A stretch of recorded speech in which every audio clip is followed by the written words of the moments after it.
আজকে আমরা আলোচনা করব সংক্ষিপ্ত সময়ে ইস্তেগফারের উপরে ইনশাআল্লাহ। আমরা মানুষ মাত্র আমাদের ভুল হবে এটাই স্বাভাবিক, মানুষ মাত্র পাপ হবে এটাই স্বাভাবিক, মানুষ মাত্র অন্যায় হবে এটাই স্বাভাবিক। কথা কি বুঝতে পেরেছেন? তবে যে ব্যক্তি ভুল করার পরে, পাপ করার পরে, অন্যায় করার পরে, গুনাহ করার পরে তওবা করে ফিরে আসার জন্য প্রচেষ্টা চালায়, ওই ব্যক্তি দুনিয়াতে যেমন তৃপ্তি সহকারে বেঁচে থাকতে পারে, আখিরাতে জান্নাতের জন্য ও এক ধাপ এগিয়ে যেতে পারে। আর যে ব্যক্তি পাপ করে কিন্তু পাপকে পাপ মনে হয় না, তার কাছে গুনাহ করে কিন্তু তার কাছে গুনাহকে গুনাহ মনে হয় না, অন্যায় বলে মনে হয় না, মনে রাখার চেষ্টা করবেন ওই ব্যক্তি না দুনিয়াতে সফল হতে পারে, না আখিরাতে জান্নাতের পথের দিকে ধাপিত হতে পারে। এই জন্য সর্বদা, সর্বোপরি, সর্ব অবস্থায় আমাদেরকে মনে রাখার চেষ্টা করতে হবে, মানুষ মাত্র ভুল হতে পারে, অন্যায় হতে পারে, পাপ হতে পারে, গুনাহ হতে পারে। তবে এই ভুল হয়ে গেলে, পাপ হয়ে গেলে, এই পাপ থেকে ফিরে আসার জন্য ইসলামী শরীয়ত আমাদেরকে গাইডলাইন দেখিয়েছেন। আমরা কিভাবে পাপ থেকে ফিরে আসতে পারবো, বা পাপের পথে আমরা কিভাবে পাপের পথ থেকে বিরত থাকতে পারবো, বা ভুল হয়ে গেলে, গুনাহ হয়ে গেলে কিভাবে আমরা ক্ষমা পাবো। এমন বহু পথ আছে, কিন্তু আমাদের পথগুলা না জানার কারণে আমরা ভুল পথে গিয়ে, ভুল পথে হেঁটে পাপ থেকে ক্ষমা পাওয়ার প্রচেষ্টা চালাই। কিন্তু সর্বদা, সর্বোপরি, সর্ব অবস্থায় মনে রাখতে হবে, ভুল পথে নয়, বরং পবিত্র কোরআন ও সহিহ সুন্নাহ আমাদের জন্য গাইডলাইন স্বরূপ।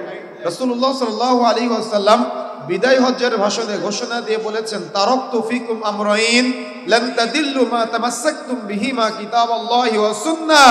আমি তোমাদের জন্য দুইটা কিতাব রেখে যাচ্ছি, তোমরা এই দুইটাকে শক্তভাবে আঁকড়ে ধরবে। একটা হলো কোরআন, আর একটা হলো সুন্নাহ। মনে রাখার চেষ্টা করবেন, দুনিয়াতে আমরা পরীক্ষার জন্য এসেছি, আমরা পরীক্ষার মধ্যে আছি, এবং এই পরীক্ষায় যদি আমরা পাশ করতে পারি তাহলে আমরা সুখময় জান্নাত লাভ করতে পারবো। আর এই পরীক্ষার পুরা গাইডলাইন হলো পবিত্র কোরআন ও সহিহ সুন্নাহ। কথা বুঝতে পেরেছেন? আর কোরআন ও সহিহ সুন্নাহ অর্থাৎ কোরআন ও হাদিস দুটাই আল্লাহর বাণী। আমাদের সমাজে প্রচলিত আছে কোরআন আল্লাহর বাণী আর হাদিস রাসূলের বাণী। এটা ঠিক না। কথা বুঝতে পেরেছেন? কোরআন ও আল্লাহর বাণী, হাদিস ও আল্লাহর বাণী, এটাই চূড়ান্ত, এটাই সত্য। একটা হলো ওহিয়ে মাতলুব আর একটা হলো ওহিয়ে গায়রে মাতলুব। রাসূলুল্লাহ সাল্লাল্লাহু আলাইহি সাল্লাম কখনো নিজে থেকে কোনো কথাই বলতেন না, যা তার কাছে ওহী প্রেরণ করা হতো সেটাই তিনি বলতেন। তাহলে কোরআনটাও যেমন আল্লাহর বাণী, হাদিসটাও রাসূলের মুখনিসৃত বাণী, এটাও হলো আল্লাহর বাণী। পার্থক্য হলো একটা ওহিয়ে মাতলুব আর একটা হলো ওহিয়ে গায়রে মাতলুব। সুতরাং সর্বদা আমাকে আপনাকে আল্লাহ রাব্বুল আলামিন যে ইবাদতের মধ্যে আমাদের পাঠিয়েছেন, আমরা যে ইবাদতের মধ্যে আছি, এই ইবাদত বান্দিগির মাধ্যমে আমরা কতটুকু পাশ করতে পারলাম, জান্নাতের জন্য এগিয়ে যেতে পারলাম। আর ইবাদত বন্দিগির মধ্যে থাকতে থাকতে আমরা মানুষ মাত্র, ব্যক্তি মাত্র ভুল হয়ে যেতে পারে। মানুষের ভুল হয়, যেহেতু আমাদের সাথে শয়তান ওয়াসওয়াসা দেওয়ার জন্য সর্বদা তৎপর আছে, শয়তানের সাথী বানানোর জন্য সব সময় সে প্রচেষ্টা চালায়। আর আমরাও সর্বদা শয়তানের পাতা ফাঁদে পা দিয়ে আমরাও দেখা যাচ্ছে সব সময় এই গুনাহের পথে, পাপের পথে, অন্যায়ের পথে আমরা ধাপিত হচ্ছি। এজন্য আমরা অনেক সময় পাপ বুঝতে পারি, অনেক সময় পাপ বুঝতে পারি না। অনেকেই পাপ বুঝতে পেরে বিভিন্ন কবরে চলে যায়, মাজারে চলে যায়, খানকায় চলে যায়, পীরের কাছে চলে যায়, নজর মানত করে, বা দেখা যাচ্ছে বিভিন্ন কিছু দান সাদাকা করে ওই পীর সাহেবের মাধ্যমে গুনাহ থেকে মুক্ত হতে চায়। কি আছে কিনা? আছে না এমনটা? আপনাদের পাশে আদর্শ সদরে একটা প্রোগ্রামে এসেছিলাম, তো সেখানে এসে দেখি একটা মাজার আছে, যেটা হলো ওই কবরের উপরে সুন্দর করে নতুন বর বিবাহ করলে যে পাগড়ি দেয় না মাথায়, এই কবরের উপরে দুইটা পাগড়ি রেখে দিয়েছে। ভালো করে মনে রাখার চেষ্টা করবেন। তো তাদের ধারণা এই বিয়ে বাবার মাজারে গিয়ে যদি কেউ দান সাদাকা করে তাহলে তিনি যে উদ্দেশ্যে দান করবে সেই দানের উদ্দেশ্যটা পূরণ হয়ে যায়। তিনি যদি কোনো ভুল করে থাকে, পাপ করে থাকে, গুনাহ করে থাকে, তাহলে ওই বিয়ে বাবার মাধ্যমে যদি আল্লাহর কাছে ক্ষমা চায় তাহলে আল্লাহ নাকি ক্ষমা করে দেয়। কেন? আল্লাহ কি বধির? আল্লাহ কি দৃষ্টিশক্তিহীন? আল্লাহ কি আপনার কথা শুনতে পায় না? আল্লাহকে আপনাকে দেখতে পায় না? যদি দেখতেই পায়, যদি শুনতেই পায়, যদি আপনি এটা বলেন, তাহলে ওই বাবাকে ধরতে হবে কেন? তাহলে ওই যে ব্যক্তির মাধ্যমে আপনি আল্লাহর কাছে চাচ্ছেন, ওই ব্যক্তি আবার কাকে ধরবে আল্লাহকে পাওয়ার জন্য? কথা বুঝেন না মনে হয়? কথা বুঝতে পেরেছেন? এই জন্য আজকে সংক্ষিপ্ত সময় আমরা যে কথাগুলি বলবো সেটা হলো আল্লাহকে পাওয়ার জন্য। অর্থাৎ মানুষ পাপ করবে, এটাই স্বাভাবিক। মানুষ ভুল করবে, এটাই স্বাভাবিক। মানুষের অন্যায় হবে, এটাই স্বাভাবিক। মানুষ সালাত আদায় করতে করতে 2-1 ওয়াক্ত সালাত বাদ হয়ে যাবে, অর্থাৎ মানুষের ব্রেন থেকে ছুটে যাবে, এটাই স্বাভাবিক। তবে ও যখন ভুল করে ফেলবে, হয়তো দেখা যাচ্ছে 1000 সত্য কথার মধ্যে কোনো একটা মিথ্যা মুখ ফসকে বের হয়ে যেতে পারে। মানুষ মাত্র ভুল হয়ে যেতে পারে। মানুষ যেই মাত্র ভুল করবে, এই ভুল করার পরে ও কিভাবে ইস্তেগফার করবে, তার ইস্তেগফারের জন্য, তার ক্ষমা প্রার্থনার জন্য তার কি এরকম বাবার দরবারে যেতে হবে, নাকি আল্লাহর কাছে কিভাবে ক্ষমা চাইতে হবে? মানুষ এই পদ্ধতি জানে না বিধায় মানুষ আজকে গাছের প্রথম লাউ হলে লাউটা নিয়ে চলে যায় বাবার দরবারে, মুরগিতে প্রথম ডিম দিলে ডিমটা নিয়ে চলে যায় কবরের কাছে, দেখা যাচ্ছে গরুতে প্রথম বাছুর দিলে বাছুরটা মাদত করে অমুক মাজারে। কি আছে কিনা? কথা বলতে হবে, আমাদের সমাজে আছে না এমনটা? তাহলে কি তারা কি সঠিক রাস্তা দেখতে পেয়েছে, নাকি এখনো বিভ্রান্তির মধ্যে আছে? নিঃসন্দেহে তারা বিভ্রান্তির মধ্যে আছে। মনে রাখার চেষ্টা করবেন, গুনাহ এটা হলো ফার্সি একটা শব্দ, আমাদের সমাজে প্রচলিত আছে। ইস্তেগফার, ক্ষমা প্রার্থনা করা, মানে গুনাহ হয়ে যাওয়ার পরে ওই গুনাহকে স্মরণ করে আল্লাহর কাছে অনুতপ্ত হওয়া, আল্লাহর কাছে ক্ষমা চাওয়া। যখন মানুষ শিশু অবস্থায় থাকে তখন সে বুঝতে পারে না যে সে কিভাবে বেড়ে উঠতেছে। যেই মুহূর্তে তার জ্ঞান বুদ্ধি, অর্থাৎ তার মধ্যে একটা ভালো মন্দ বোঝার ক্ষমতা চলে আসে, সে ভালো মন্দ কোনো কিছু আমলে বাস্তবায়ন করার পাশাপাশি সে কিন্তু গুনাহ করে ফেলে। এই যখন তার ভালো মন্দ বোঝার ক্ষমতা হয়, যখন সে গুনাহ করে, প্রত্যেক বাবা মার উচিত তার সন্তানকে গুনাহ থেকে মুক্ত হওয়ার জন্য, পাপ থেকে মুক্ত হওয়ার জন্য রাস্তা দেখিয়ে দেওয়া। কেন? তার সন্তান ভুল করবে, এটাই স্বাভাবিক। অন্যায় হবে, এটাই স্বাভাবিক। সে পাপ করে ফেলবে, এটাই স্বাভাবিক। কিন্তু তাকে তার রবকে চিনিয়ে দিতে হবে, অর্থাৎ তাওহীদ উলুহিয়া, তাওহীদ রুবুবিয়্যাহ এবং তাওহীদ আসমা ও সিফাতের জ্ঞানটা প্রত্যেক বাবার উচিত তার সন্তানকে শিক্ষা দেওয়া। তাহলে তার সন্তান কখনো এমন শিরকের সাথে জড়িত হবে না। যেমন লুকমান হাকিম তার সন্তানকে বলেছিল, ইয়া বুনাইয়া লা তুশরিক বিল্লাহ, বৎস তুমি আল্লাহর সাথে শরীক স্থাপন করো না। কিন্তু আপনি কোনোদিন আপনার সন্তানকে আল্লাহর সাথে শরীক স্থাপন করা থেকে বিরত থাকতে বলেন নাই, বরং আপনিও ওই কবরে নজর মানত করেছেন, আপনার সন্তানকেও ওই দেখা যাচ্ছে বিভিন্ন কবরে, মাজারে, খানকায়, পীরের কাছে গিয়ে ক্ষমা চাওয়া শিখিয়েছেন। পাপ থেকে মুক্ত হওয়ার জন্য সমস্ত পথ, পদ্ধতি এবং পন্থার জন্য আপনার সন্তানকে আপনি ওই পদ্ধতিটা, শিরকিয়াতের পদ্ধতি শিক্ষা দিচ্ছেন। এই জন্য প্রত্যেক মুমিন, প্রত্যেক মুসলমান, প্রত্যেক মুমিনা, নারী এবং পুরুষ যারা আছে সবাইকে তার আল্লাহর সাথে কথা বলা শিখতে হবে। প্রত্যেকটা মানুষ যারা আজকে শিরকের সাথে জড়িত, এরা বুঝে না যে আল্লাহকে পাওয়ার জন্য কোনো দালাল লাগে না, আল্লাহর কাছে ক্ষমা পাওয়ার জন্য কোনো মিডিয়া লাগে না, আল্লাহকে ডাকার জন্য কোনো দালাল লাগে না। মনে রাখার চেষ্টা করবেন। তাহলে বিষয়টা কেমনে কি?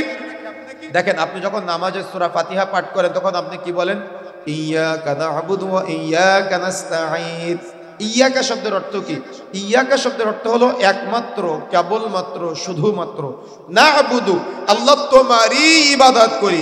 ওয়া এবং ইয়াকা, একমাত্র, কেবলমাত্র, শুধুমাত্র। নাস্তাঈন, আল্লাহ তোমার কাছেই সাহায্য চাই। তাহলে সূরা ফাতিহার মধ্যে কি আমরা আল্লাহকে খাস করলাম না? আমরা আল্লাহকে নির্দিষ্ট করলাম না? তো নামাজের মধ্যে যদি আল্লাহ আপনাকে দিতে পারে, নামাজের বাইরে আল্লাহ আপনাকে দিতে পারে না? আমার কথা কি বুঝতে পেরেছেন? নামাজের মধ্যে যে আল্লাহ আপনাকে দিতে পারে, নামাজের বাইরে ওই আল্লাহ আপনাকে দিতে পারে না? অবশ্যই পারে, কিন্তু আপনি বুঝেন না তাই, আপনি জানেন না তাই, আপনি পথ খুঁজেন না তাই। আল্লাহ রাব্বুল আলামিনকে আপনি নামাজের মধ্যে বলছেন, আল্লাহ একমাত্র, কেবলমাত্র, শুধুমাত্র আল্লাহ তোমার ইবাদত করি, পৃথিবীর কোন সৃষ্টির ইবাদত করি না। আর একমাত্র, কেবলমাত্র, শুধুমাত্র আল্লাহ তোমার কাছেই সাহায্য চাই, পৃথিবীর কোন সৃষ্টির কাছে আমি সাহায্য চাই না। তাহলে যদি কোনো ব্যক্তি বুঝে শুনে কথা বলতে পারে, তাহলে ও মসজিদে আল্লাহর কাছে চেয়ে মসজিদ থেকে বের হয়ে ও কবরে গিয়ে বলতে পারবে যে আল্লাহ তোমাকে পাওয়ার জন্য এই পীর বাবাকে ধরলাম, তোমাকে পাওয়ার জন্য এই খানকা ধরলাম, তোমাকে পাওয়ার জন্য এই মিডিয়া বা দালাল ধরলাম, তোমাকে পাওয়ার জন্য এই মাজার ধরলাম। এটা কেউ বলতে পারবে? তাহলে ইস্তিগফারের জন্য, ক্ষমা প্রার্থনার জন্য আমাকে আপনাকে সর্বদা, সর্বোপরি, সর্ব অবস্থায় সরাসরি আল্লাহর কাছে চাওয়ার জন্য এখন থেকে টার্গেট, প্রচেষ্টা এটা আপনাকে চালিয়ে যেতে হবে। কেন?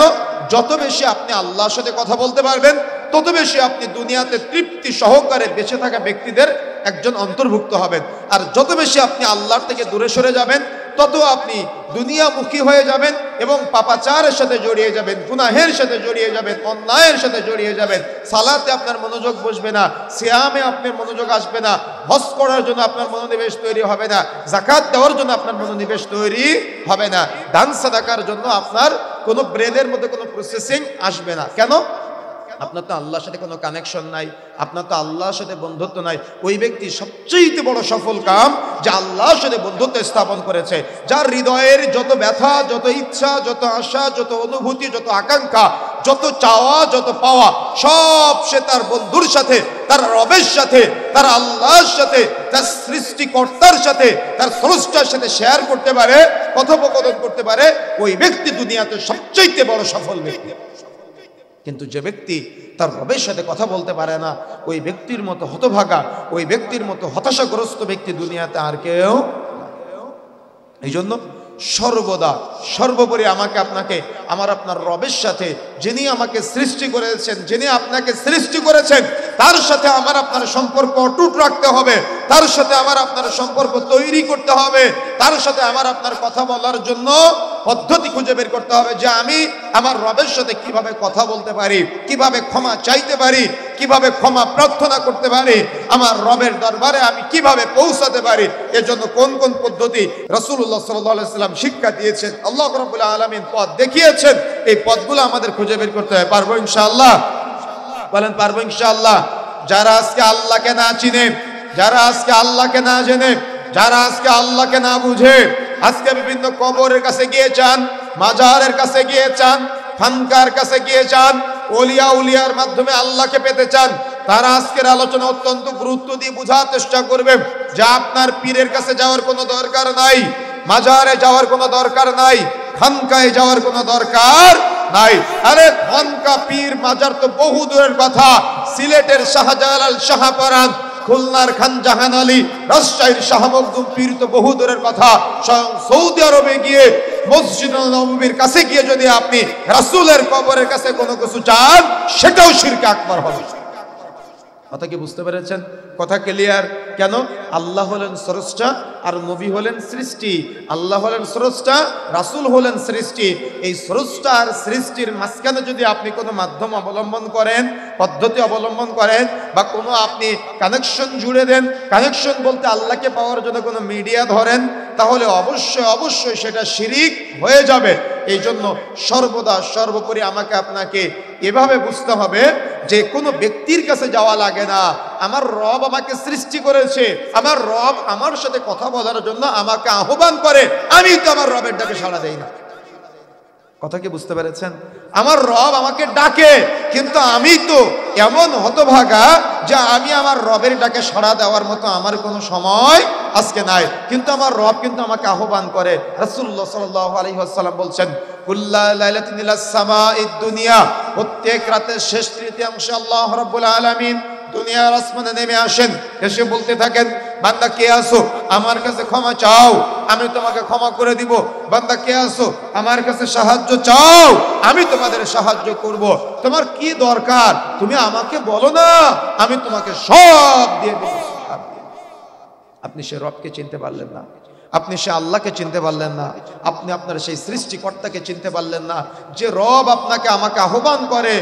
আপনি ওই রবের আহ্বানে সাড়া দিতে পারি না, না দিয়ে কোনো এক পীরের দরবারে গিয়ে বসে থাকি, কোনো এক মাজারে গিয়ে বসে থাকি। আপনার সন্তান দরকার, আপনি রাতের শেষ তৃতীয়াংশে জাগ্রত আপনি আল্লাহকে বলেন, দেখেন আপনার আল্লাহ আপনাকে দেয় কিনা। কিন্তু আপনি আল্লাহর কাছে না আছে, আপনি কোথায় চলে গেলেন? কোনো এক বাবার দরবারে, কোনো এক পীরের দরবারে চলে গেলেন। মনে রাখা চেষ্টা করতে হবে আমাদের, সর্বদা সর্বোপরি ব্রেনের মধ্যে এভাবে গেঁথে নিতে হবে যে আল্লাহ সুবহানাহু ওয়া তাআলা আমাকে আপনাকে কত ভালোবাসে, কত মায়া করে আমি আপনি রাত্রে 2টা 3টা পর্যন্ত জেগে থাকি, আর ফজরের আগ মুহূর্তে যে সময়তে আমার রব আমাকে আহ্বান করে ওই মুহূর্তে আমি ঘুমিয়ে যাই। তারপরেও আমার রব আমার নিঃশ্বাস বন্ধ করে দেয় না, তারপরেও আমার রব আমার চোখের দৃষ্টি শক্তি বন্ধ করে দেয় না, তারপরেও আমার রব আমার কানের শ্রবণ শক্তি বন্ধ করে দেয় না। আপনি দেখা যাচ্ছে কম্বলের নিচে লুকিয়ে লুকিয়ে মোবাইলের সিনেমা দেখছেন, গান শুনতেছেন, পাপ করতেছেন, আল্লাহ দ্রোহিতা করতেছেন, কিন্তু ওই মুহূর্তে আপনার আমার রব ওই কম্বলের মধ্যে যেখানে আপনি পাপ করতেছেন ওখানেই আপনার শ্বাস নিঃশ্বাস অর্থাৎ প্রস্থানের জন্য, শ্বাস নিঃশ্বাস ঢোকার জন্য, তার মানে আদান প্রদানের জন্য পদ্ধতি সব ওপেন করে রেখে দিয়েছেন। আপনার রব পদ্ধতি বন্ধ করে নাই, আপনার চোখের দৃষ্টিশক্তি বন্ধ করে নাই, কানের শ্রবণ শক্তি বন্ধ করে নাই। সেই রবকে আমি আপনি চিনতে পারি নাই। সেই রবের কাছে না চেয়ে আমি আপনি চলে যাই কোনো একটা সৃষ্টির কাছে রবকে পাওয়ার জন্য। কথা কি বুঝতে পেরেছেন? কথা বুঝতে পারতেছেন? তাহলে প্রিয় বন্ধুরা আমার, সর্বদা মনে রাখার চেষ্টা করতে হবে আমার আপনার রব আমাকে আপনাকে কত ভালোবাসে। এই ভালোবাসাটা আমি আপনি উপলব্ধি করতে পারি নাই। অনেক ভাই যখন আমরা এই বক্তব্য দিই তখন তারা বলে, ভাই আমরা তো ভুল করি না, আমরা তো গুনাহ করি না, আমাদের তাকদীরে ছিল তাই গুনাহ করি। বলেন নাউযুবিল্লাহ। কি এটা কি সঠিক উত্তর? এটা কি সঠিক উত্তর? আপনার তাকদীরে ছিল তাই আপনি গুনাহ করেন, এটা কি আপনার সঠিক উত্তর? এটা কি শিক্ষিত মানুষের মতো উত্তর? এটা কি কোরআন হাদিস জাননেওয়ালা কোনো ব্যক্তি এভাবে বলতে পারে? আপনার রব তো জীবনেও চায় নাই যে আপনি জাহান্নামে যান, আপনার রব তো কখনোই চায় নাই যে আপনি পাপী হন, আপনার রব তো কখনো চায় নাই যে আপনি গুনাহগার হন। আপনার রব চাইলে আপনাকে গরু ছাগল করে দুনিয়াতে পাঠাতে পারতো, পারতেন কিনা? কথা বলেন, পারতেন কিনা? আমাদের কোনো হাত ছিল, কিন্তু আমার আপনার রব সেটা করে নাই, গরু ছাগল করে পাঠায় নাই, চতুষ্পাদ জন্তু করে পাঠায় নাই। আল্লাহ দয়া করেছে, আল্লাহ মায়া করেছে, আল্লাহ ভালোবাসা দিয়েছে আমাদের, যে আমার আপনার রব আমাকে আপনাকে মানুষ করে পাঠিয়েছে, অর্থাৎ ভালো মন্দ বোঝার ক্ষমতা দিয়েছে, একটা ব্রেন নামক নিয়ামত দিয়েছে, একটা জ্ঞান দিয়েছে, ইলম দিয়েছে, যে জ্ঞানটা গরু ছাগলের নাই, যে ব্রেনটা গরু ছাগলের নাই। আমার রব আমাকে আপনাকে এত চমৎকার নিয়ামত দান করেছে। এবার দেখেন রাসূলুল্লাহ সাল্লাল্লাহু আলাইহি ওয়াসাল্লাম বলছেন, বুখারী মুসলিম মিশকাতের 90 নম্বর হাদিস, আল্লাহ রাসূল সাল্লাল্লাহু আলাইহি ওয়াসাল্লাম বলছেন, কুল্লু মাউলুদিন ইউলাদু আলাল ফিতরাত, প্রত্যেক আদম সন্তান যখন জন্মগ্রহণ করে তখন সে ফিতরাতের জন্মগ্রহণ করে। অতঃপর তার মাতা পিতা তাকে ইহুদি নাসারা বানায়, তার মাতা পিতা তাকে অগ্নি পূজক বানায়। তার মানে একজন পিতামাতা তার সন্তানকে জান্নাতের পথ দেখায়, একজন পিতামাতা তার সন্তানকে জাহান্নামের দিকে ধাবিত করে। তাহলে বলেন তো আল্লাহ রাব্বুল আলামিন চাইলে একটা হিন্দুর ঘরে আমার আপনার জন্ম দিতে পারতেন কিনা? কথা বলতে হয়, পারতেন কিনা? একটা ইহুদির ঘরে আমার আপনার জন্ম দিতে পারতেন কিনা? একটা বৌদ্ধর ঘরে আমার আপনার জন্ম দিতে পারতেন কিনা? একটা খ্রিস্টানের ঘরে আমার আপনার জন্ম দিতে পারতেন কিনা? অবশ্যই পারতেন, কিন্তু আল্লাহ সেটা করে নাই। আর আপনিও আল্লাহকে রূহের জগতে বলেন নাই যে আল্লাহ তুমি আমাকে একজন দাড়িওয়ালা, টুপিওয়ালা, নামাজি মুসলিম পিতার ঘরে জন্ম দিও। আপনি কি বলেছিলেন এ কথা? আপনি তো বলেন নাই। না বলাতে আপনার রব আপনাকে এত চমৎকার নিয়ামত দান করেছে, একজন দাড়িওয়ালা, টুপিওয়ালা, নামাজি মুসলিম পরিবারে আপনাকে জন্মগ্রহণ করার তৌফিক দান করেছে। এর চাইতে শুকরিয়া আর কি হতে পারে? কোনোদিন শুকরিয়া আদায় করে বলেছেন আলহামদুলিল্লাহ? কোনোদিন বলেছেন আপনি? কিন্তু এভাবে বিবেচনা করা দরকার না? অবশ্যই দরকার। আল্লাহ চাইলে একটা হিন্দু ঘরে পাঠাতে পারতেন, অমুসলিমের ঘরে পাঠাতে পারতেন, কিন্তু আল্লাহ দয়া করেছে, আল্লাহ মায়া করেছে, আল্লাহ ভালোবেসেছে, কিন্তু আল্লাহর ভালোবাসাটা আপনি বুঝতে পারেন নাই। এবার দেখেন মুসলিমদের মধ্যে কত দল, কত মত, কত তরিকা, কিন্তু তার মধ্যেও আল্লাহ রাব্বুল আলামিন আমাকে আপনাকে কোরআন ও সহিহ সুন্নাহর পথের পথিক হিসেবে চলা তৌফিক দান করেছেন। এর চাইতে শুকরিয়া আর কি হতে পারে? দেখেন আপনি আজকে পৃথিবীতে কত দল, কেউ বলি ফিলতলি, কেউ বলি আটরশি, কেউ বলি ফুরফুরা, কেউ বলি দেওবন্দি, কেউ বলি চিশতিয়া, কেউ বলি মুজাদ্দেদিয়া, কেউ বলি নকশবন্দিয়া, কেউ বলি কাদারিয়া, কেউ বলি শরীয়ত। কি বলি কিনা? কি বলে কিনা? বলে না নামগুলা? কেউ বলে হানাফি, কেউ বলি মালিকি, কেউ বলে হাম্বলি, কেউ বলি শিয়া, কেউ বলি খারেজি, কেউ বলি জাহমিয়া, কেউ বলি মুতাজিলা, কেউ বলি মুজাশশিবা, কেউ বলি চরবনায়। কে নামগুলা বলে না আজকে আমাদের সমাজে? অবশ্যই বলে, এবং ব্যক্তির নামে নামকরণ করাতে মানুষ অভ্যস্ত হয়। কিন্তু আল্লাহ কত দয়া করেছেন আপনার উপরে যে আপনি ব্যক্তির তাকলিদ না করে আপনি নিজেকে মুহাম্মাদি নামে নামকরণ করেছেন, আপনি নিজেকে কোরআন ও সহিহ হাদিসের অনুসারী হিসেবে প্রচার করতেছেন। এর চাইতে শুকরিয়া আর কি হতে পারে? আমার কথা কি বুঝতে পারতেছেন আপনি? তাহলে দেখেন আল্লাহ কি দয়া করে নাই আপনার উপরে? আল্লাহ কি মায়া করে নাই আপনার উপরে? আল্লাহ কি আপনাকে রাস্তা দেখায় নাই? আল্লাহ কি আপনাকে পথ দেখায় নাই? আপনি আপনার চায়ের দোকানে সিনেমা দেখাচ্ছেন, আপনার পাশের দোকানের চাওয়ালা সে সিনেমা দেখাচ্ছে না, তার ব্রেনও আছে, আপনার ব্রেনও আছে। আপনার ব্রেনের চিন্তা হলো আপনি চায়ের দোকানে সিনেমা দেখালে কাস্টমার বেশি হবে, আর তার চিন্তা হলো তার চায়ের দোকানে সিনেমা দেখালে তার উপার্জন হারাম হয়ে যাবে। তাহলে আপনারও আল্লাহ রাব্বুল আলামিন ব্রেন দিয়েছে, তারও আল্লাহ রাব্বুল আলামিন ব্রেন দিয়েছে, তার ব্রেনটা কাজে লাগিয়েছে আর আপনার ব্রেনটা কাজে না লাগিয়ে আপনি যদি বলেন যে আল্লাহ আমাকে দিয়ে সিনেমা দেখাচ্ছে, তাহলে কি আপনি আল্লাহ দ্রোহিতা করলেন না? কি নাউযুবিল্লাহ বলবেন না? কি আজকে নাস্তিক্যবাদের চিন্তা যারা লালন করে তাদের চিন্তা এমনটা না, তারা কিন্তু আজকে এমন পাপাচারের সাথে জড়িত এবং ও পাপ করে আর দোষারোপ করে আল্লাহর, ও গুনাহ করে আর দোষারোপ করে তাকদীরের। কেন? রাস্তা দিয়ে যখন আপনি যান তখন রাস্তার মাঝখান দিয়ে হাঁটেন না সাইড দিয়ে হাঁটেন? কোন দিক দিয়ে হাঁটেন? কেন মাঝখান দিয়ে হাঁটবেন আর বলবেন আমার তাকদীরে ছিল মৃত্যু? বুঝেন না মনে হয়? রাস্তার মাঝখান দিয়ে হাঁটবেন আর ভাববেন যে আমার তাকদীরে মৃত্যু লেখা ছিল, তা হাঁটেন না। আপনি রাস্তার সাইড দিয়ে হাঁটতেছেন আর ভাবতেছেন যে আমার তো সাইড দিয়ে হাঁটা দরকার, কারণ আপনি ব্রেনটা কি করেছেন? কাজে লাগিয়েছেন। তো জান্নাতের জন্য আপনাকে কাজে লাগাতে হবে না? অবশ্যই কাজে লাগাতে হবে। ভালো মন্দ বোঝার আল্লাহ ক্ষমতা দিয়েছে, এই ভালো মন্দ বোঝার ক্ষমতা আপনাকে অর্জন করতে হবে। এখানে একটা কমিটি মাহফিলের আয়োজন করেছে, জালসার আয়োজন করেছে, আবার কোনো কমিটি আছে যারা যাত্রাপালার আয়োজন করে, কি আছে কিনা? দুই কমিটির ব্রেন আছে, দুই কমিটির যারা নেতা মোড়ল মাতব্বর আছে তাদের বিবেক বুদ্ধি আছে, আছে কিনা? অবশ্যই আছে। তাহলে আল্লাহ রাব্বুল আলামিন উভয়কে জ্ঞান দান করেছে। কেউ ভালো মন্দ বোঝার তৌফিক পেয়েছে, কেউ ভালো মন্দ বোঝার পরেও সে নিজে পাপে জড়ায়। এখন ও যদি ওইখানে গিয়ে চিন্তা করতো যে না আল্লাহ তো আমাকে দিয়ে এটা করাই নাই, বরং আল্লাহ রাব্বুল আলামিন আমাকে এটা থেকে বিরত থাকতে বলেছেন, এটাই আপনার জ্ঞান। কথা বুঝতে পেরেছেন? আর এটা হলো ঈমান। এটা কি? এটা ঈমান। আপনার হাতে সিগারেট আছে, ভালো করে বুঝবেন, আপনার হাতে সিগারেট আছে, আপনি সিগারেট টান দিবেন, তখন আপনার অন্তর যদি ধাক্কা দেয় যে না তুমি তো পাপ করতেছো, তুমি তো গুনাহ করতেছো, তুমি তো ভুল করতেছো, তাহলে মনে করবেন যে ঈমান কাজ করতেছে। আর আপনি সিগারেট খাচ্ছেন কিন্তু অন্তর ধাক্কা দেয় না, মনে করবেন আপনার ঈমান কাজ করে না, ঈমানের নবায়নের দরকার আছে। তাহলে এই একটা উদাহরণ দিলাম। এভাবে যত অপরাধ করেন, যারা মাঠে কাজ করেন, ভালো করে মনে রাখবেন, অন্যের জমির আইল কেটে ছোট করে নিজের জমি বড় করে অনেকে। এখন আপনি আইল কাটতেছেন আর চিন্তা করতেছেন না এটা তো আমার ভাইয়ের জমি, আমি যদি তারটা কেটে ছোট করে দেই, আমারটা বড় করি, তাহলে আমি তো অপরাধী হয়ে যাব। এটা হলো আপনার ব্রেন, যে নিয়ামত আল্লাহ দান করেছে। কিন্তু আপনি যদি এটা কাজে না লাগিয়ে আপনি যদি শয়তানের দাসত্ব করেন, শয়তানের বান্দেগি করেন আর আপনি অপরাধে জড়ান, তাহলে কি দোষ আল্লাহর না দোষ আপনার? কি আল্লাহ জ্ঞান দেয় না আপনাকে? আল্লাহ বিবেক দেয় না আপনাকে? আল্লাহ ইলম দেয় না আপনাকে? আপনি যদি ইলম না থাকতো তাহলে আপনি পাগল হতেন, আপনি যদি জ্ঞান না থাকতো তাহলে আপনি পাগল হতেন। যে পাগল তার হিসাব নিকাশ নাই, কিন্তু আল্লাহ আপনাকে জ্ঞান দিয়েছে, আল্লাহ আপনাকে ইলম দিয়েছে, আল্লাহ আপনাকে বিবেক দিয়েছে। আল্লাহ এই জ্ঞান, এই ইলম, এই বিবেকের আপনাকে যেটা দিয়েছে আপনি এটা কোন কাজে ব্যবহার করেছেন, আল্লাহ এটা সম্পর্কে আপনাকে জিজ্ঞাসা করবে। এই জন্য জবাব দেওয়ার জন্য প্রস্তুতি গ্রহণ করতে হবে। কথা কি বুঝতে পারতেছেন? তাহলে ভালো মন্দ বোঝার কোনটা সঠিক রাস্তা, কোনটা ভুল রাস্তা, কোনটা সিরাতে মুস্তাকিমের রাস্তা আর কোনটা শয়তানের বান্দেগি করার রাস্তা, দুটাই আপনার সামনে দীপ্তিমান, দুটাই আপনার সামনে উজ্জ্বল, দুটাই আপনার সামনে পরিষ্কার। এখন আপনি কোনটা মানবেন সিদ্ধান্ত আপনার।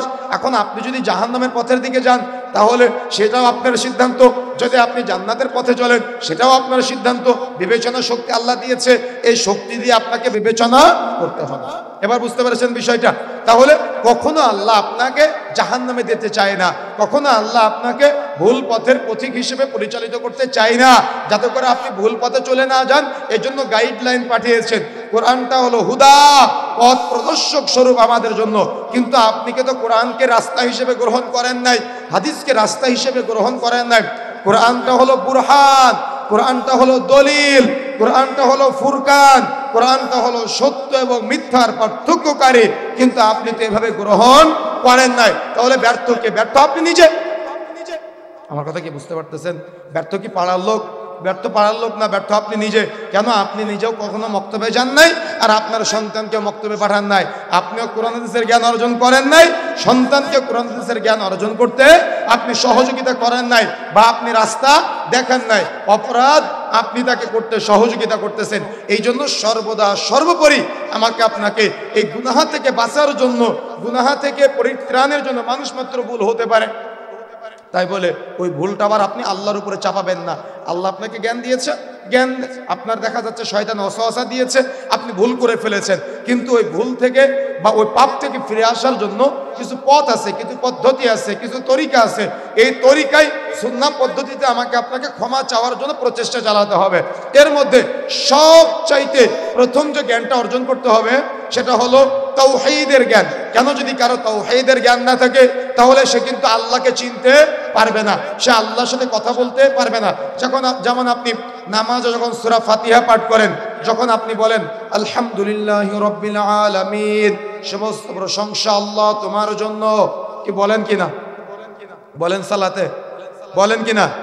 সালাতে বলেন।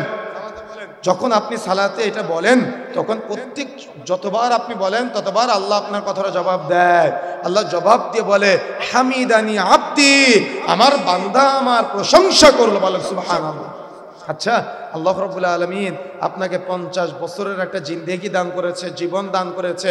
আচ্ছা বলেন তো, এই 50 বছরের জিন্দেগিতে, 50 বছরের জীবনে আপনি কি কখনো এটা ফিল করেছেন যে আল্লাহ আপনার কথার জবাব দিয়েছে? আমার কথায় মনোযোগ আছে আপনাদের?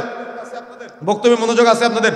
তো এই 50 বছরের জিন্দেগিতে কখনো কি আপনি ফিল করেছেন বা উপলব্ধি করেছেন যে আল্লাহ আপনার কথার জবাব দিয়েছে? কখনো ফিল করেছেন? তাহলে আপনি যে সালাত আদায় করতেছেন, এই সালাতের আপনি কিভাবে প্রশান্তি অর্জন করবেন, কিভাবে আপনি সাকিনা অর্জন করবেন? আপনি তো পারবেন না। এজন্য অবশ্যই আপনাকে আল্লাহর সাথে কথা বলা শিখতে হবে। কেমনে পিছিয়ে আছি আমরা জানেন? আমরা পিছিয়ে আছি, আমরা আল্লাহর সাথে কথা বলতে জানি না। সালাতের ভিতরে আমরা যে আল্লাহ আমার কথার জবাব দেয়, আমরা এটা বুঝি না, আমরা এটা জানি না, আমরা এটা বোঝার প্রচেষ্টাও করি না, যার কারণে নামাজে দোয়া করতে পারি না। নামাজ পড়ে দোয়া করা লাগে, দোয়া করতে হবে সালাতের ভিতরে। জন্য সালাতের মধ্যে আল্লাহর সাথে কথা বলা শিখতে হবে আমাদের। আচ্ছা, আপনাদের কাছে একটা প্রশ্ন করি, বলেন তো, নামাজের মধ্যে আপনি যে সুবহানাল্লাহিল আযীম কখন পাঠ করেন? কখন পাঠ করেন? হ্যাঁ, কখন? রুকুতে গিয়ে। এই সুবহানাল্লাহিল আযীম শব্দের অর্থ কয়জন জানেন? একজন হাত উঠাবেন, আমি জিজ্ঞাসা করবো তার মধ্য থেকে। সাজদায় গিয়ে কি পড়েন আপনারা? সাজদায় গিয়ে কি পড়েন? সুবহান রাব্বিয়াল, এটার অর্থ কয়জন জানেন? এটার অর্থ কয়জন জানেন? দেখেন তাহলে আজকে কি অবস্থা আমাদের। তাহলে আমরা যে আল্লাহর সাথে কথা বলবো, আমি যে বক্তব্য দিব, এটা বুঝবেন না, আপনার ব্রেনে ঢুকবে না। আপনি যখন সালাতে সূরা ফাতিহার মধ্যে যখন আপনি বলেন আলহামদুলিল্লাহি রাব্বিল আলামিন, সমস্ত প্রশংসা আল্লাহ তোমার জন্য, তখন আল্লাহ জবাব দেয়। আল্লাহ জবাব দিয়ে বলে হামিদানি আব্দি, আমার বান্দা আমার প্রশংসা করলো। কিন্তু আপনি যে কি বললেন এটাই তো বুঝেন না, তো আল্লাহর জবাবটা আপনি বুঝবেন কিভাবে? আমার কথা কি বুঝতে পারতেছেন? রাগ করলেন আপনি? আমি বুঝানোর স্বার্থে বললাম আপনাকে। তাহলে সালাতে যদি আপনার এইভাবে মনোযোগ না থাকে, তাহলে আল্লাহ রাব্বুল আলামিন তো আপনাকে বলেছেন ফাওয়াইলুল লিল মুসাল্লিন, ধ্বংসপ্রাপ্ত নামাজি, আল্লাযীনা হুম আন সালাতিহিম সাহুন, অমনোযোগী নামাজি, উদাসীন নামাজি, যারা নামাজ পড়ে কিন্তু ধ্বংসপ্রাপ্ত, যারা সালাত আদায় করে কিন্তু অমনোযোগী, উদাসীন, আল্লাহ রাব্বুল আলামিন বলেছেন তাদের এই সালাত কবুলযোগ্য হবে না। তাহলে প্রথমে আমাকে আপনাকে গুনাহ থেকে মুক্ত হওয়ার জন্য আল্লাহকে চিনতে হবে, আল্লাহর সাথে কথা বলা শিখতে হবে। তাওহীদ উলুহিয়া, তাওহীদ রুবুবিয়্যা, তাওহীদ আসমা ওয়া সিফাতের জ্ঞান অর্জন করতে হবে। তার মানে আল্লাহ রাব্বুল আলামিন একজন আছেন, তার কাছে চাইলেই পাওয়া যায়, তার সাথে কথা বলতে হয়। কথা বলার মাধ্যম কোন জায়গাগুলো, এগুলো আমরা একটু আস্তে আস্তে খুঁজে বের করি এবার। তাহলে প্রথমে কি বললাম বলে রাখবেন ইনশাআল্লাহ। প্রথমে আল্লাহকে চিনতে হবে আর আল্লাহর কাছে চাওয়াটা শিখতে হবে। কোন কোন পদ্ধতিতে আপনি আল্লাহর কাছে চাইবেন, কোন কোন পদ্ধতিতে আপনি আল্লাহর কাছে চাইলে পাওয়া যায়, এই পদ্ধতিগুলো এখন আমরা একটু খুঁজে বের করার চেষ্টা করি। প্রথমে আসেন আমরা সালাত দিয়ে শুরু করি, বা আমরা নামাজের মাধ্যমে কিভাবে আল্লাহর কাছ থেকে আমরা ক্ষমা পেতে পারি, পাপ থেকে গুনাহ থেকে মুক্ত হতে পারি, আমরা এই পথ এবং পদ্ধতিটা একটু খুঁজে বের করার চেষ্টা চালাই। সালাতের জন্য প্রথমে কিসের দরকার বলেন তো? প্রথমে কিসের দরকার? ওযু করার দরকার। রাসূলুল্লাহ সাল্লাল্লাহু আলাইহি ওয়াসাল্লাম বলছেন, মান তাওয়াদ্দা হাকাযা গুফিরা লাহু মা তাকাদ্দামা মিন যামবি। যে ব্যক্তি সুন্দর করে ওযু করলো, রাসূলুল্লাহ সাল্লাল্লাহু আলাইহি ওয়াসাল্লাম বলছেন তার পিছনের সমস্ত গুনাহ থেকে আল্লাহ তাকে মাফ করে দেয়। সুবহানাল্লাহ। কিভাবে মাপ হচ্ছে? কিভাবে মাপ হচ্ছে দেখেন, আমরা তো ওযু করি, 30 সেকেন্ডে যদি আমরা ওযু শেষ করে ফেলতে পারি তাহলে আমাদের অনেক ভালো হয়, তাই না? যত দ্রুত ওযু করতে পারি, কোথায় ওযু করতেছি এটাও আমরা বুঝি না, কিন্তু রাসূলুল্লাহ সাল্লাল্লাহু আলাইহি সাল্লাম বলছেন যে ব্যক্তি সুন্দর করে ওযু করে, কোথায় কোন অপরাধ, কোথায় কোন পাপ করেছেন, অর্থাৎ এই হাত দিয়ে যে পাপগুলা করেছিলেন এই পাপগুলা মনে মনে স্মরণ করবেন, অর্থাৎ এই পাপ দিয়ে কি কি পাপ সংগঠিত হয়েছিল সেগুলো আপনি যত স্মরণ করবেন, ওযুর পানি দিয়ে যখন আপনি হাত ধৌত করবেন, এই হাত ধৌত করার সাথে সাথে ওযুর পানির সাথে সাথে আপনার হাত দ্বারা অর্জিত পাপ সব ঝরে ঝরে পড়ে যাবে। বলেন সুবহানাল্লাহ। কি সুবহানাল্লাহ বাড়িতে গিয়ে বলবেন? বুঝতে পারেন না মনে হয় বক্তব্যটা? বুঝতে পেরেছেন? যখন আপনি সুন্দর করে ওযু করেন, এই উভয় হাত যে কবজি পর্যন্ত ধৌত করেন, এই হাত দ্বারা অর্জিত পাপ আপনি যদি স্মরণ করেন, অর্জিত যত পাপ আছে সব ওযুর পানির সাথে ঝরে ঝরে পড়ে যাবে। সুবহানাল্লাহ। যখন আপনি চোখ ধৌত করেন, আমাদের চোখ দ্বারা অর্জিত বহু পাপ আছে, এই চোখে পানি পৌঁছাবেন, চোখ দ্বারা অর্জিত পাপ ঝরে ঝরে পড়ে যাবে। যখন আপনি পা ধৌত করবেন, পা দিয়ে যে পাপের পথে চলেন, পা দিয়ে যে পাপের পথে হাঁটেন, মনে রাখা চেষ্টা করবেন, এই পা দিয়ে যত হাঁটেন এবং ওই অপরাধ করেছিলেন এগুলা স্মরণ করবেন, ওই পা দ্বারা অর্জিত পাপ ওযুর পানির সাথে ঝরে ঝরে পড়ে যাবে। বলে সুবহানাল্লাহ। এমনকি আল্লাহ রাসূল বলছেন, যদি কারো নখের ভিতরে পাপ থাকে আর ওইখানে পানি প্রবেশ করে আর পানি বের হয়ে যায়, তাহলে তার ওই পাপটাও ক্ষমা করে দেওয়া হয়। বলে সুবহানাল্লাহ। কথা কি বুঝতে পেরেছেন? তাহলে আল্লাহকে পাওয়ার জন্য কোনো দালাল লাগে?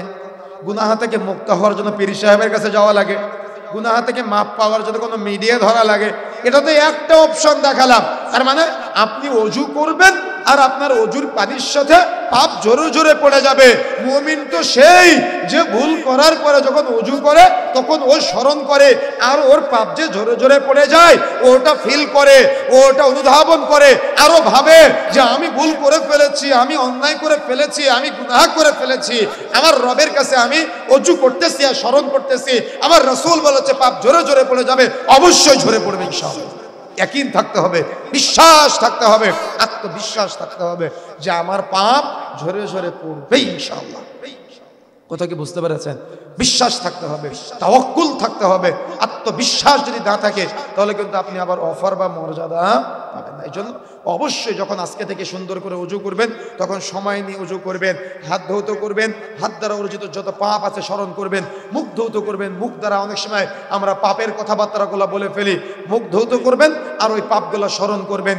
দেখা যাচ্ছে চোখ ধৌত করবেন আর চোখ দ্বারা অর্জিত পাপগুলো স্মরণ করবেন, মাথা মাসাহ করবেন, মাথা দ্বারা ব্রেনে যে আপনি পাপগুলো সংগঠিত করার জন্য প্ল্যান করেছিলেন এগুলা স্মরণ করবেন, পা ধৌত করবেন, পা দ্বারা অর্জিত যত পাপ আছে সব পাপগুলা আপনি আপনার ব্রেন দিয়ে সব সময় স্মরণে রাখার চেষ্টা করবেন। আল্লাহ রাসূলের বাণী অনুযায়ী আপনার পাপগুলা সব ওযুর পানির সাথে ঝরে ঝরে পড়ে যাবে। সুবহানাল্লাহ। তাহলে আল্লাহর কাছে গুনাহ থেকে মাপ পাওয়ার কত চমৎকার পদ্ধতি আছে না? রাসূলুল্লাহ সাল্লাল্লাহু আলাইহি ওয়াসাল্লাম বলেছেন, মুস্তাদরাক আল হাকিম 2 নম্বর খণ্ডের 153 নম্বর পৃষ্ঠার মধ্যে আসছে, যখন কোনো বান্দা ভুল করে, অন্যায় করে, পাপ করার সাথে সাথে ওই ব্যক্তি তওবা করে সুন্দর করে ওযু করে 2 রাকাত সালাত আদায় করে, আল্লাহ রাসূল বলছেন তার ওই পাপটাকে আল্লাহ সুবহানাহু ওয়া তাআলা ক্ষমা করে দেয়। সুবহানাল্লাহ। তার মানে যেই মুহূর্তে আপনার পাপটা হয়ে যাবে, গুনাহটা হয়ে যাবে, সঙ্গে সঙ্গে সুন্দর করে ওযু করে 2 রাকাত সালাত আদায় করবেন, ওই পাপ থেকে মুক্ত হওয়ার জন্য আল্লাহ রাসূল বলছেন আপনার পাপটা ক্ষমা হয়ে যাবে। সুবহানাল্লাহ। এগুলা গোপনে মৃত্যুর আগে আপনার পাপ স্মরণ করা আর আল্লাহর কাছে ক্ষমা চাওয়ার চমৎকার চমৎকার পদ্ধতি। এছাড়া রাসূলুল্লাহ সাল্লাল্লাহু আলাইহি ওয়াসাল্লাম বহু পদ্ধতি দেখিয়েছেন। যদি কোনো ব্যক্তি 5 ওয়াক্ত সালাত আদায় করে, দেখেন যদি কোনো ব্যক্তি 5 বার কোনো নদীতে গোসল করে তার গায়ে কি ময়লা থাকতে পারে? ময়লা থাকতে পারে? পারে না। এই হাদিসটা আপনারা বহুবার শুনেছেন, আবার শুনেছেন, তার গায়ে যেমন ময়লা থাকতে পারে না, যদি কোনো ব্যক্তি 5 বার সুন্দর করে ওযু করে সালাত আদায় করে 5 ওয়াক্ত সালাত, তার শরীরে বা তার আমলনামায় পাপ থাকে না। কেন পাপ থাকে না এবার কি বুঝতে পেরেছেন বিষয়টা? বুঝতে পেরেছেন বিষয়টা? এতদিন তো শুনেছেন পাপ থাকে না, তাহলে পাপ কোথায় যায়, পাপ কিভাবে ঝরে? পাপ ঝরে যে এটা বুঝতে পেরেছেন, গুনাহ যে মুক্ত হয় এটা কি বুঝতে পেরেছেন? কিন্তু আমাদের সমাজে একটা ভ্রান্ত আকীদা আছে, সেটা হলো নেকি, অর্থাৎ যদি কারোর ইমানের যে লেভেল যেটা আছে, নেকির কাজ করার মাধ্যমে ইমান বাড়ে না, আবার পাপের কাজ করার মাধ্যমে ইমান কমে না। এটা হলো মুতাজিলাদের আকীদা, এটা আহলুস সুন্নাহ ওয়াল জামাতের আকীদা না। আহলুস সুন্নাহ ওয়াল জামাতের আকীদা হলো নেকির কাজ করার মাধ্যমে ইমান বৃদ্ধিপ্রাপ্ত হয়, আর যত পাপের কাজ করা হয় তত ইমান হ্রাসপ্রাপ্ত হয়, ইমান কমে যায়। এই জন্য যত বেশি নেকির কাজ করবেন তত আপনার ইমান বৃদ্ধিপ্রাপ্ত হবে, তত আপনার হৃদয়ে প্রশান্তি জাগ্রত হবে। এই জন্য সর্বদা সর্বোপরি মনে রাখার চেষ্টা করতে হবে যে ভুল হয়ে গিয়েছে, অন্যায় হয়েছে, সুন্দর করে ওযু করে 2 রাকাত সালাত আদায় করবেন, আপনার ওই পাপটা আল্লাহ সুবহানাহু ওয়া তাআলা ক্ষমা করে দেবে ইনশাআল্লাহ। পারবো ইনশাআল্লাহ।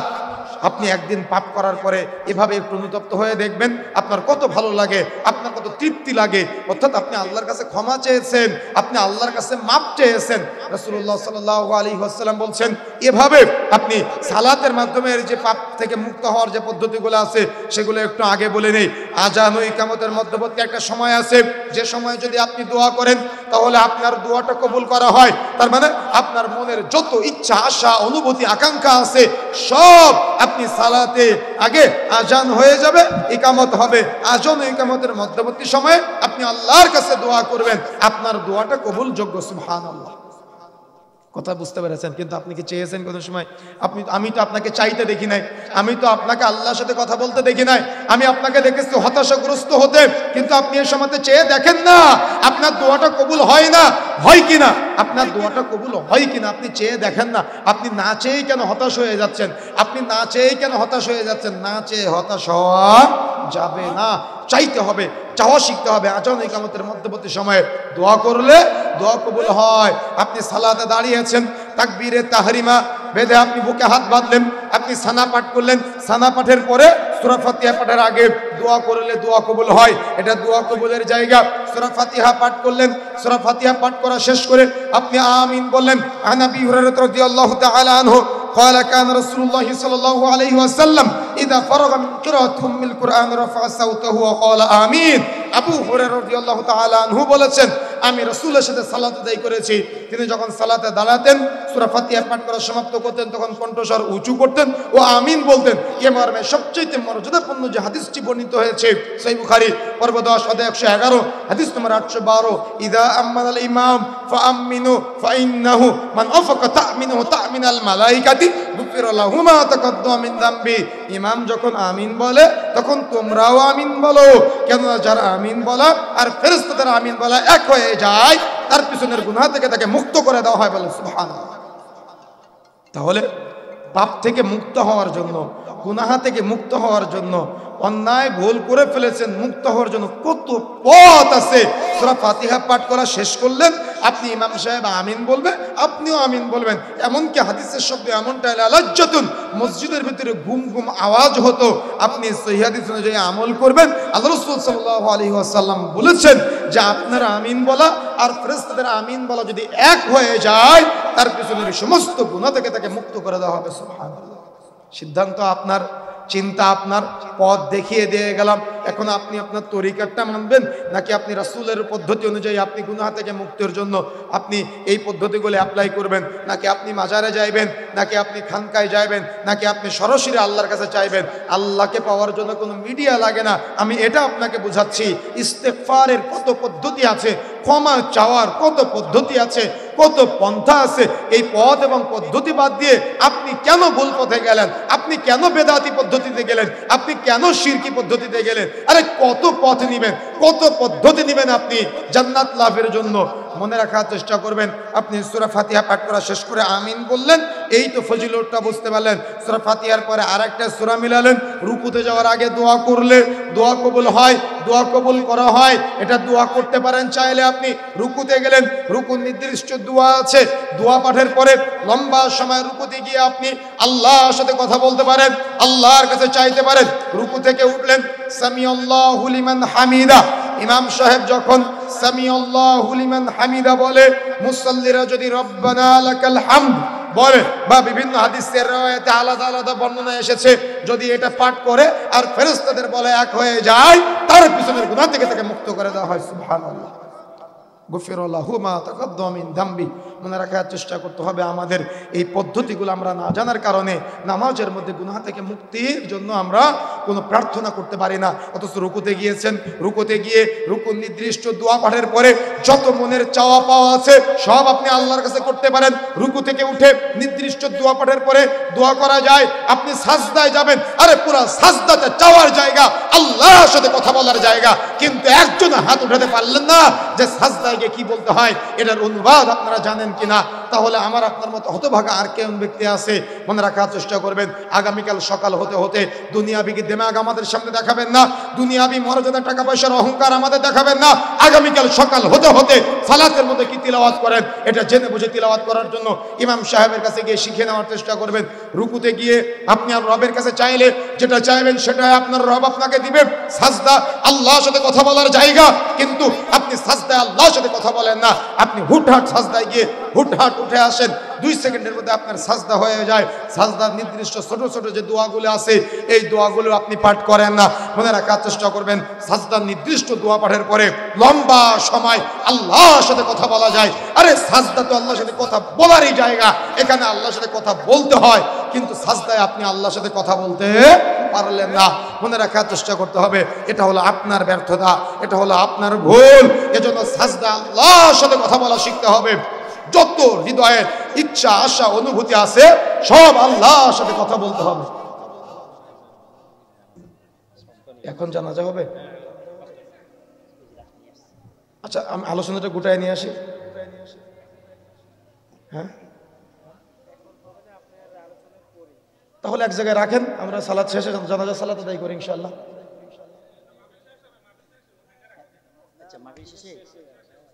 আচ্ছা আচ্ছা, আমরা জানাজার সালাতটা কি কখন করবেন তাহলে? আচ্ছা আচ্ছা, তাহলে আমরা যে কথা বলতে চাচ্ছিলাম, এখন মনে হয় বিশৃঙ্খলা তৈরি হবে যদি জানাজার সালাত হয়। যে কথা বলছিলাম আমরা, প্রিয় বন্ধুরা আমার, মনে রাখার চেষ্টা করতে হবে আমাদের সর্বদা যে সালাতের মধ্যে সাজদাটা হলো আল্লাহর সাথে কথা বলার জায়গা, আল্লাহর সাথে কথা বলার জায়গা। আপনি আল্লাহর সাথে কথা না বলে কার সাথে কথা বলবেন? কার সাথে কথা বলবেন বলেন? এই যে ব্যক্তিটি মারা গিয়েছে, যে জানাজা সালাত হবে, তার বন্ধুকে এখন তার বন্ধুটাকে, আমরা তো রাত্রে বাড়িতে গিয়ে ঘুমাবো বা যার যেখানে যাওয়ার সেখানে চলে যাব, সে কোথায় যাবে? এই রাত্রিতে, এই অন্ধকার রাত্রিতে আমরা কিন্তু এই গহীন কবরের মধ্যে তাকে রেখে সবাই চলে আসতে হবে। এজন্য সাজদায় আল্লাহর সাথে কথা বলা শিখতে হবে। সাজদায় আপনি আপনার হৃদয়ের, প্রত্যেকটা মানুষের কষ্ট আছে, প্রতিটা মানুষের ব্যথা আছে, প্রতিটা মানুষের অনুভূতি আছে, এটা সাজদায় আপনি আল্লাহর কাছে প্রার্থনা করবেন, সাজদার মধ্যে আপনি আল্লাহকে বলবেন। এরপরে আসেন, সাজদা শেষ করে আপনি 2 সাজদার মাঝখানের বৈঠক আছে না, 2 সাজদার মাঝখানের বৈঠকে আপনি আল্লাহর সাথে কথা বলতে পারেন। এটা আল্লাহর সাথে কথা বলার জায়গা, এখানে আল্লাহর সাথে কথা বলতে হয়। এরপরে আপনি বৈঠকে বসলেন, বৈঠকে বসে সালাম ফিরানোর আগে আত্তাহিয়াতু দুরূদ শরীফ দোয়া মাসুরা পড়েন। আপনারা পড়েন কিনা ভাই? যদি না পড়ে থাকেন, যদি না বুঝে থাকেন, তাহলে মৃত্যুর আগে অন্তত এগুলো মুখস্থ করে নেওয়ার চেষ্টা করিয়েন, অর্থ বুঝে পড়ার চেষ্টা করিয়েন। তা না হলে দুনিয়াতে আল্লাহ ইবাদতের জন্য পাঠিয়েছেন, এখন এগুলো যদি আপনি নাই পড়েন তাহলে কবরে কি নিয়ে যাবেন? এই দুনিয়ার টাকা পয়সা, জমি জায়গা, গাড়ি বাড়ি, এগুলো কি নিয়ে যেতে পারবেন? কিচ্ছু নিয়ে যেতে পারবেন না। কথা বুঝতে পেরেছেন? কিছুই নিয়ে যেতে পারবেন না। এই জন্য দুনিয়াতেই এখনই আমাকে আপনাকে, আচ্ছা কি করবে এখন? কথা বন্ধ করতে হবে, না হলে তো আলোচনা নষ্ট হবে। কথা বন্ধ করতে হবে তো। আচ্ছা, আপনারা খাটিয়া নিয়ে এসে সাইডে রাখেন, তাহলে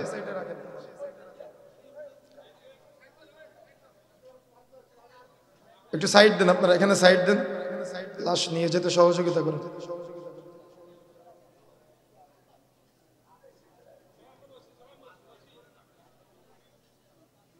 কেউ কথা না বলে আমরা বসে যাই, যারা খাটিয়া ধরে আছে আপনারা ওখানে থাকেন। যে কথা আমরা বলছিলাম, যে সালাতের মধ্যে যদি আপনি আল্লাহর সাথে কথা বলতে না পারেন তাহলে আপনি কোথায় গিয়ে কথা বলবেন? কথা বলার জায়গা তো আপনি পাবেন না। এজন্য নামাজের মধ্যে আল্লাহর সাথে কথা বলা শিখতে হবে। আর কথা বলার অন্যতম একটা জায়গা হলো এই যে যতগুলো জায়গা বললাম, এরপরে বৈঠকে বসে আত্তাহিয়াতু দুরূদ শরীফ দোয়া মাসুরা পাঠের পরে সালাম ফিরানোর আগে লম্বা সময় দোয়া করার জায়গা। এখানে দোয়া করতে হয়, এটা দোয়া করারই জায়গা, কিন্তু আপনি দোয়া করতে পারলেন না। মনে রাখা চেষ্টা করতে হবে, যদি আপনি ওখানে চাইতে না পারেন, যদি আপনি ওখানে দোয়া করতে না পারেন, তাহলে আপনি কোথায় গিয়ে দোয়া করবেন? এই জন্য যত লম্বা সময় আত্তাহিয়াতু পড়বেন, দুরূদ শরীফ, দোয়া মাসুরা পাঠ করলেন, সালাম ফেরানোর আগে লম্বা সময় দোয়া করার জায়গা। এখানে আপনাকে আমাকে দোয়া করতে হবে, দোয়া করা শিখতে হবে, আল্লাহর সাথে কথা বলতে হবে। কিন্তু আমাদের সমাজের মানুষ আজকে আমরা যে সমাজে দোয়া করতে হয় সালাতের মধ্যে, এখানে দোয়া না করে নামাজ শেষ করে সবাই একসাথে দোয়া করায় অভ্যস্ত হয়েছে। কথা বুঝতে পেরেছেন? দোয়া করার জায়গা কোথায়? নামাজের ভিতরে, সালাতের ভিতরে। কিন্তু আমরা সালাতের ভিতরে দোয়াকে বুঝি না, সালাতের ভিতরে জিকির আজকার বুঝি না, সালাতের ভিতরে আমরা আল্লাহর কাছে কি চাচ্ছি কিছুই বুঝি না। আমরা নামাজ শেষ করে তারপরে নামাজের পরে বেদাতি পদ্ধতিতে ইমাম মুসাল্লিরা একসাথে দোয়া করাকে আমরা অত্যন্ত গুরুত্বের সাথে দেখি, কিন্তু ওটা হলো বেদাতি পদ্ধতি। দোয়া করবেন কোথায়? নামাজের ভিতরে। দোয়া করবেন কোথায়? সালাতের ভিতরে। দোয়া করবেন কোথায়? সালাতের ভিতরে। দোয়া করার জন্য প্রচেষ্টা চালাতে হবে। তাহলে সালাতের ভিতরে দোয়া করার কতগুলো জায়গা দেখালাম বলেন তো? যদি আপনি জায়গাগুলোতে দোয়া করতে পারেন তাহলে আপনি আপনার আল্লাহর সাথে বন্ধুত্ব তৈরি হবে না? অবশ্যই আপনার আল্লাহর সাথে বন্ধুত্ব তৈরি হবে। এজন্য সালাতের মধ্যে যত দোয়া, এই যে আজকে মাইয়াত আমাদের সামনে আছে, আমাদের সমাজের এক শ্রেণীর ভাইরা দেখবেন জানাজার সালাত 30 সেকেন্ডে শেষ করে দিয়ে লাশ কবরে রাখার পরে লম্বা দোয়া করে, কিন্তু দোয়া করতে হবে জানাজার সালাতের ভিতরে। কোথায় বলেন তো? জানাজার সালাতের ভিতরে। কিন্তু জানাজার সালাতের মধ্যে কোনো দোয়া বোঝা যায় না, ইমামও কি বলে জানে না, মুসাল্লিরাও চুপচাপ দাঁড়ায় থাকে। আল্লাহ কবরে রাখার পরে লম্বা একটা মোনাজাত দিয়ে আপনাদের সান্ত্বনা দিয়ে দেয়। মনে রাখার চেষ্টা করবেন। এজন্য দোয়া করার জায়গা কোথায় বলেন তো? আল্লাহর সাথে কথা বলার জায়গা কোথায়? সালাতের ভিতরে, নামাজের ভিতরে আল্লাহর সাথে কথা বলার জায়গা, চাওয়ার জায়গা, ক্ষমা প্রার্থনার জায়গা। এজন্য আমাকে আপনাকে প্রচেষ্টা চালাতে হবে, ক্ষমা চাওয়ার জন্য অভ্যস্ত হতে হবে।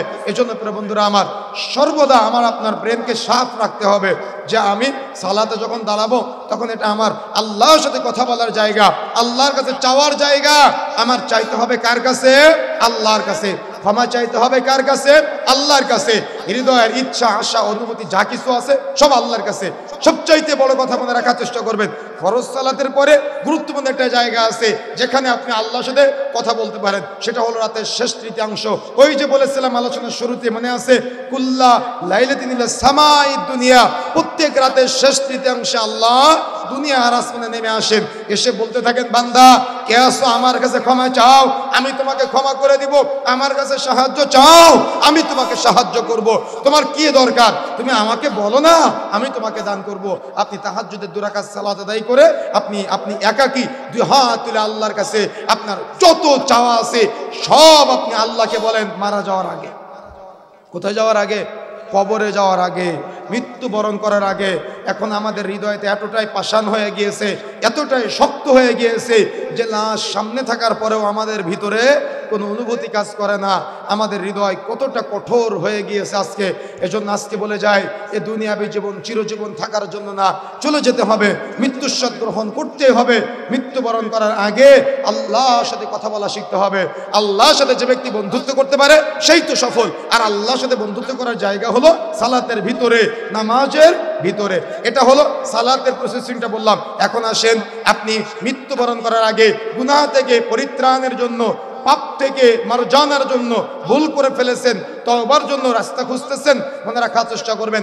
রাসূলুল্লাহ সাল্লাল্লাহু আলাইহি ওয়াসাল্লাম বলেছেন, যখন কোনো ব্যক্তি ভুল করার পরে, পাপ করার পরে, অন্যায় করার পরে ওর ভুলটা বুঝতে পারে এবং খালেস অন্তরে তওবা করে যে আল্লাহ আমি আর জিন্দেগিতে জীবনে কখনোই পাপগুলা করব না, এভাবে যদি সে খালেস অন্তরে তওবা করতে পারে, রাসূলুল্লাহ সাল্লাল্লাহু আলাইহি ওয়াসাল্লাম বলছেন আল্লাহ রাব্বুল আলামিন তার পাপগুলাকে ক্ষমা করে দিবে। বলেন সুবহানাল্লাহ। এমনকি যদি কোনো ব্যক্তি তার পাপ থেকে ক্ষমা চায়, গুনাহ করার পরে, পাপ করার পরে ও যদি খালেস অন্তরে তওবা করে, তার পাপটা ক্ষমা হবে তো হবে, ওই পাপটা আবার নেকি দ্বারা পরিবর্তিত হয়ে যাবে। বলেন সুবহানাল্লাহ। কথা কি বুঝতে পেরেছেন? কথা বুঝতে পেরেছেন? নেকি দ্বারা আবার পরিবর্তন করে দেওয়া হবে। এই জন্য গুনাহ করার পরে ক্ষমা চাওয়া, তওবা করে আমাকে আপনাকে অভ্যস্ত হতে হবে। মানুষ মাত্র ভুল হতে পারে, কিন্তু ওই ভুলটা হওয়ার সময় যদি কোনো বান্দা ভুল করা থেকে বিরত থাকে, তাহলে ওইটা আল্লাহ সবচেয়ে বেশি খুশি হয়। আর সবচেয়ে মনে রাখার চেষ্টা করবেন, আমাদের শরীরে একটা শয়তান আছে যার নাম হলো কারিন, যার নামটা হলো কারিন, যে আমাদের সবসময় ওয়াসওয়াসা দেয়। অনেকেই বলেছেন সে হলো খান্নাস। সূরা নাসের মধ্যে আল্লাহ রাব্বুল আলামিন বলেছেন না, যে হলো খান্নাস, যে আমাদের পাপ করতে সহযোগিতা করে, গুনাহ করতে সহযোগিতা করে। দেখবেন যখন আপনি গুনাহ করেন তখন আপনার অনুভূতি কাজ করে না, তখন ওই গুনাহকে অনেক তৃপ্তির মনে হয়, অনেক স্বাদের মনে হয়, অনেক আহ্লাদের মনে হয়, অনেক মজার মনে হয়। কিন্তু যেই মুহূর্তে গুনাহটা হয়ে যায়, ওই মুহূর্তে মনে হয় ইস, আমি যদি গুনাহটা না করতাম, ইস আমি যদি পাপটা না করতাম, ইস আমি যদি ভুলটা না করতাম। তাহলে এটা কে করায় বলেন তো? এটা ওই কারিন করায়, খান্নাস করায়। ও হলো আপনাকে পাপ করতে সহযোগিতা করে, ও নিজে পালায়, ওকে ধরা যায় না। ও পাপ করতে সহযোগিতা করে, ও পালিয়ে যায়, ওকে দেখা যায় না। তখন ওই পাপের বোঝাটা নিজের প্রতি যখন আসে, তখন নিজের প্রতি নিজের ঘৃণা জন্ম হয়। ইস আমি কেন পাপটা করলাম, আমি কেন ভুলটা করলাম, আমি তো ভুলটা না করলেও পারতাম, আমি তো পাপটা না করলেও পারতাম, আমি তো গুনাহটা না করলেও পারতাম। এজন্য মৃত্যুর আগে ভাই, মৃত্যুবরণ করার আগে আমাকে আপনাকে আল্লাহর সাথে কথা বলা শিখতে হবে, এবং এভাবে ভুল হতে পারে তওবা করে মৃত্যুর আগে ফিরে আসার জন্য আমাকে আপনাকে অতপ্রতভাবে প্রচেষ্টা চালাতে হবে। রাসূলুল্লাহ সাল্লাল্লাহু আলাইহি ওয়াসাল্লাম বলছেন, যখন কোনো বান্দা সকালে পাপ করে রাতে ক্ষমা চায়, আল্লাহ তার পাপগুলোকে ক্ষমা করে দেয়। যদি কোনো বান্দা রাতে পাপ করে সকালে ক্ষমা চায়, আল্লাহ তার পাপগুলোকে ক্ষমা করে দেয়। কি আল্লাহ আপনাকে ভালোবাসে না? কি মনে হয় আল্লাহ আপনাকে ভালোবাসে না? অবশ্যই ভালোবাসে। রাতে পাপ করে সকালে ক্ষমা চাওয়া, সকালে পাপ করে রাতে ক্ষমা চাওয়া, এটা আল্লাহর কাছে অত্যন্ত পছন্দনীয় একটা কাজ। এজন্য আপনি ক্ষমা চাইবেন। যে ব্যক্তি পাপ করার পরে আল্লাহর কাছে ক্ষমা চায়, ওই ব্যক্তি প্রিয় বান্দাদের অন্তর্ভুক্ত হতে পারে। কিন্তু যে ব্যক্তি পাপ করার পরে ক্ষমা চায় না, ওই ব্যক্তির অন্তর কঠোরতা দ্বারা ভরে যায়। এজন্য সর্বদা মনে রাখার চেষ্টা করতে হবে, হয়ে গেছে ভুল, ক্ষমা চাওয়ার জন্য আমাকে আপনাকে প্রচেষ্টা চালাতে হবে, ক্ষমা চাইতে হবে, ক্ষমা চাওয়া শিখতে হবে। আর ক্ষমা চাওয়ার এগুলো হলো পথ। রাসূলুল্লাহ সাল্লাল্লাহু আলাইহি ওয়াসাল্লাম আমাকে আপনাকে শিক্ষা দিয়েছেন। আপনি সকালে পাপ করেছেন, রাত্রে আপনার মনে হচ্ছে ইস আমি তো ভুল করে ফেললাম, সন্ধ্যায় মনে হচ্ছে, আপনি সঙ্গে সঙ্গে তওবা করবেন। আপনি রাত্রে পাপ করে ফেলেছেন, সকাল হতে হতে আপনি সুন্দর করে তওবা করবেন। দেখা যাচ্ছে আপনার এই পাপগুলা আল্লাহ রাব্বুল আলামিন ক্ষমা করে দিবে। কিন্তু চাওয়ার মতো করে চাইতে হবে, চাওয়ার মতো করে ক্ষমা চাওয়ার জন্য আমাকে আপনাকে প্রচেষ্টা চালাতে হবে, এবং ক্ষমাটা আমাকে আপনাকে চাইতে হবে। এবার আসুন, আপনি এই যে সালাতের মাধ্যমে ক্ষমা চাইলেন, সালাতের পরবর্তীতে আপনি যত পদ্ধতি আছে, ফজরের সালাত আপনি আদায় করলেন, ফজরের সালাত আদায় করার পরে 100 বার সুবহানাল্লাহি ওয়া বিহামদিহি যদি কোনো ব্যক্তি পাঠ করে, আল্লাহ রাসূল বলছেন তার পিছনের সমস্ত গুনাহ গুফিরা লাহু মা তাকাদ্দাম মিন দাম্মি, তার পিছনের সমস্ত গুনাহ থেকে মাফ করে দেওয়া হয়। এমনকি যদিও সেই গুনাহ সমুদ্রের ফেনা পরিমাণ হয়, তবুও তাকে ক্ষমা করে দেওয়া হয়। সুবহানাল্লাহ।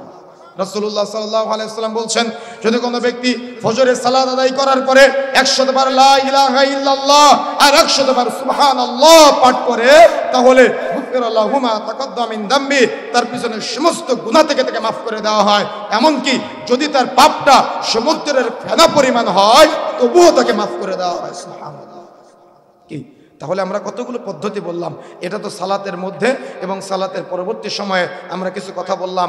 এভাবে বহু আমল, বহু পদ্ধতি রাসূলুল্লাহ সাল্লাল্লাহু আলাইহি ওয়াসাল্লাম শিক্ষা দিয়েছেন গুনাহ থেকে মাপ পাওয়ার জন্য, ভুল হয়ে গেলে, অন্যায় হয়ে গেলে আল্লাহর কাছে ক্ষমা চাওয়ার জন্য বহু পদ্ধতি আছে, শুধু আমাদেরকে খুঁজে বের করতে হবে। পারবো ইনশাআল্লাহ? তাহলে চাইতে হবে কার কাছে? ক্ষমা চাইতে হবে কার কাছে? আল্লাহর কাছে, একমাত্র আল্লাহর কাছে, পৃথিবীর কোন সৃষ্টির কাছে নয়। সন্তান চাইতে হবে কার কাছে? একমাত্র আল্লাহর কাছে। যদি ভুল হয়ে যায় তাহলে চোখের পানি ঝরাতে হবে কার জন্য? আল্লাহর জন্য। কোনো পীরের দরবারে গিয়ে রেলিং ধরে না, তার কবরে 5 টাকা দান করে না। কথা বুঝতে পেরেছেন? সরাসরি রবের কাছে চাইতে হবে, রবের কাছে চাইলেই পাওয়া যায়। আল্লাহ রাব্বুল আলামিন কবুল করুন। সংক্ষিপ্ত সময়ে যে কথাগুলো বলেছি, আমি সহ আমাদের সবাইকে আল্লাহ রাব্বুল আলামিন তার প্রিয় বান্দাদের অন্তর্ভুক্ত হওয়ার তৌফিক দান করুন। অত্র আমলগুলো করার মাধ্যমে বলেন আমিন।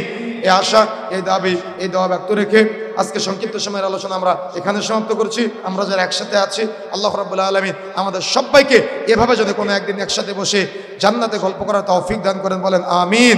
সুবহানাকাল্লাহুম্মা ওয়া বিহামদিক, আশহাদু আল্লা ইলাহা ইল্লা আনতা, আস্তাগফিরুকা ওয়া আতুবু ইলাইক। আসসালামু আলাইকুম ওয়া রাহমাতুল্লাহি ওয়া বারাকাতুহু।